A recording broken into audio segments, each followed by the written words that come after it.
je suis Anthony Hamel, je travaille dans une agence de publicité et je dirige en ce moment la campagne internet de Dominique de Villepin pour la présidentielle.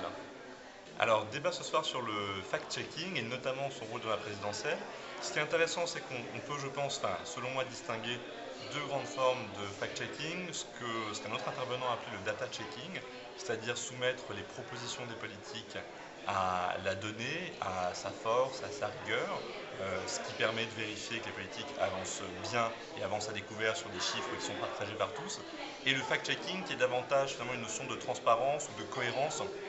sur ce qu'un candidat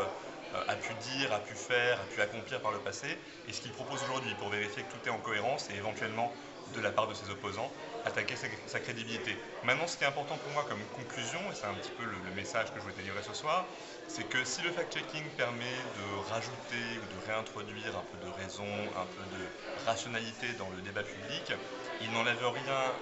au rôle et au pouvoir des hommes et des femmes politiques qui consiste à proposer des choix de société qui ne relèvent le plus souvent pas du simple chiffre, mais qui relèvent